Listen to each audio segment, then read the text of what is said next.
A very good morning, students. Suprabhat सभी को. As we all are reading chapter first of geography, that is India size and location. तो इस chapter को पढ़ रहे हैं हम इंडिया साइज एंड लोकेशन को, और इसमें हमने बहुत सारी चीज़ें जैसे कि latitudinal extent of India, longitudinal extent of India, area of India and many other things which we have learned. Now move on to part second of the chapter and see further many different things about India and its neighbors. So India's contacts with the world. Bharat के contact, Bharat का संपर्क, जैसा कि हमें पहले भी history में भी देखने मिलता है, या अगर हम आज के समय की बात करें तो आज भी देखने को मिलता है, जिसमें भारत के हमेशा से ही बहुत अच्छे संबंध रहे विश्व के अन्य देशों के साथ, चाहे वो बात करें कि भारत के सी रूट्स और लैंड रूट्स थे ट्रेड के लिए, तो व्यापार बहुत ही अच्छे से हो रहा था. It was a very important activity for many people living in India. The different mountain passes have provided passage to ancient travelers, but the land route was far older as compared to the sea route, and the land route provided opportunities for different traders and travelers to come to India and do their business. These ancient routes have contributed in exchange of ideas of Upanishad and Ramayana. तो ये जो ancient roots हैं, जिनको आप trade routes भी कहते थे अक्सर, वो बहुत ही काम आए उपनिषद और रामायण के जो आइडियाज़ हैं, जो फिलॉसफी है, उसको फैलाने में, जिसकी वजह से आज हम देखते हैं कि अन्य बहुत सारे हमारे पड़ोसी देशों और कुछ दूर दराज के देशों में भी रामायण और महाभारत का काफ़ी क्रेज़ भी है, ट्रेंड भी है. Now, if you talk about India's contacts, the stories of Panchtantra, Indian numeral system and decimal system have reached different parts of the world. आप ये देख सकते हैं एंशियंट सिल्क रूट जो है, जो कि समुद्र के रास्ते का और लैंड दोनों ही तरीके से एक रूट डेवलप किया गया था, specially to trade with India as well as China.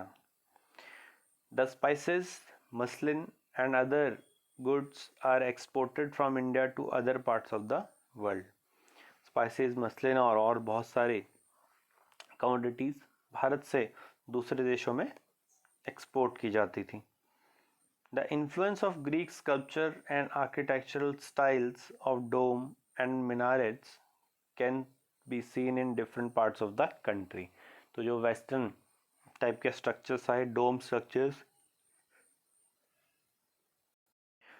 Minarets etcetera, तो इससे हमें पता लगा कि भारत में और India was a very prosperous country and it had different types of relations with other countries, like exchange of ideas, exchange of goods and services, and exchange of architectural forms. So hence we can see that India had very good contacts with other countries of the world. अगर आप भारत की बात करें तो भारत में at present there are 8 union territories and 28 states. तो 28 राज्य और 8 केंद्र शासित प्रदेशों के माध्यम से हमने अपने कंट्री को एडमिनिस्ट्रेटिव डिविजन्स बनाए हुए हैं. आप देख सकते हैं यहाँ पे नाम के साथ विभिन्न राज्यों को मार्क किया हुआ है. So now move on and let's see some of the few questions about Indian states and union territories. The number of union territories along the western and the eastern coast. तो आपके लिए सवाल है कि eastern coast पे कितनी union territories हैं और वेस्टर्न कोस्ट पर कितनी यूनियन टेरिटरीज हैं.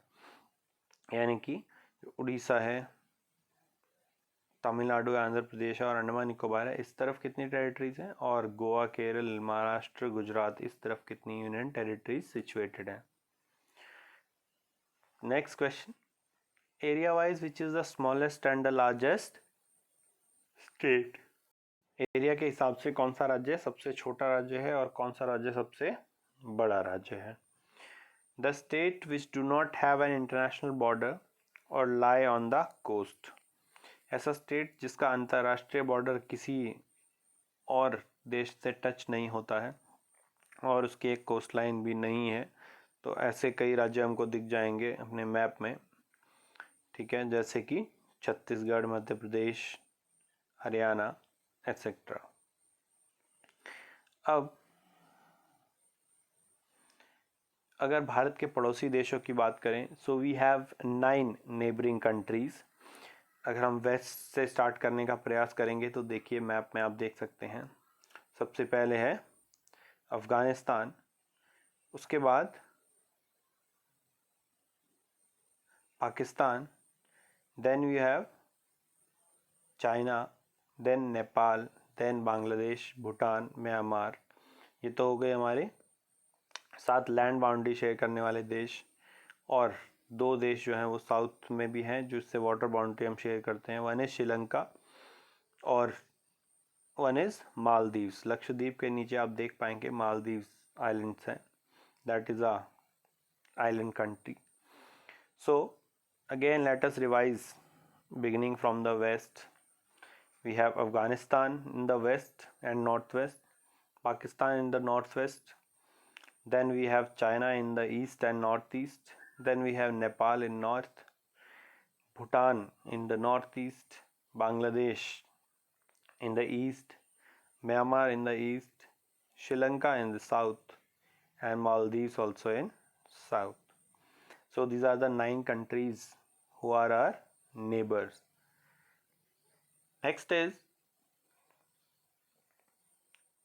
2 important facts about India and its neighbors. One is that the narrow water body, देखिए डॉटेड से जो मार्क किया हुआ है वो है एक पतला सा पानी का चैनल या वाटर बॉडी जो कि श्रीलंका और इंडिया को एक दूसरे से सेपरेट कर रहा है।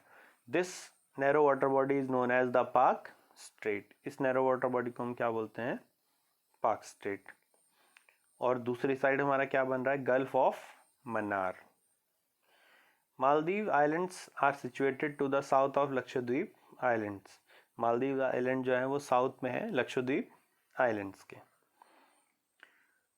सो an important fact about Indian states is that before independence during 1947 और उससे पहले के जो साल थे उसमें हमारे देश में 2 मुख्य प्रकार के राज्य थे। एक था प्रिंसली स्टेट्स, जिसको जो भारतीय राजा थे वो रूल कर रहे थे। देखिए आप कलर देख सकते हैं, प्रिंसली स्टेट और ब्रिटिश स्टेट्स को अलग अलग कलर से शेड कर रखा है, ठीक है। तो प्रिंसली स्टेट्स में इम्पोर्टेंट हैं राजपूताना, उसके बाद हैदराबाद, मैसूर, ठीक है, Manipur, Tripura, Punjab states, Jammu and Kashmir etcetera. वहीं अगर आप ब्रिटिश स्टेट्स की बात करें तो उसमें यूनाइटेड प्रोविंसेस है, सिंध है, पंजाब है, बिहार है, उड़ीसा है, मद्रास है एट्सेट्रा। तो ये डिवीज़न था भारत का के राज्यों का आज़ादी से पहले। वहाँ पे 2 प्रकार के राज्य थे हमारे देश में, one is princely states, another is British Indian states या द प्रोविंसेस जिसको हम कहते थे। Provinces were ruled directly by British officials who are appointed by the viceroy. जो प्रोविंसेस थे जैसे कि यूनाइटेड प्रोविंसेस, पंजाब, सिंध, इन सबको रूल कर रहे थे ब्रिटिश गवर्नमेंट या ब्रिटिशर्स डायरेक्टली उन ऑफिसर्स के द्वारा जो वॉइसरॉय के द्वारा अपॉइंट किए जाते थे। But on the other hand if you talk about princely states या the states where a king is ruling, that is known as a princely state in India at that time. So in princely states kings ruled the country and in return of sovereignty उनको जो आज़ादी दी जाती थी उसके बदले उन्होंने अंग्रेजों के शासन को अपने लिए महसूस किया, अपने लिए एक्सेप्ट किया, that we are ruled by the Britishers but we will have some kind of autonomy, हमें थोड़ी स्वायत्ता आज़ादी होगी अपने राज्य में अपने हिसाब से राज करने की. So let's move on to the assignment part of the chapter. We have finished our chapter first, that is India size and location. Question number first, how many states and union territories are there in India? Question number 2, name all neighboring countries of India. Question number 3, name the two major types of states in India before 1947. Question number 4, which narrow channel of water separates India from Sri Lanka? Question number 5, how can you say that India had close contacts with its neighbors and far off countries? I hope this video was informative to you. If it was useful, please like the video, share it with your friends so that they can also be benefited. Give your valuable suggestions through comments so that we can make further improvements, and do not forget to subscribe the channel for latest updates on informative videos. Thank you and have a nice day.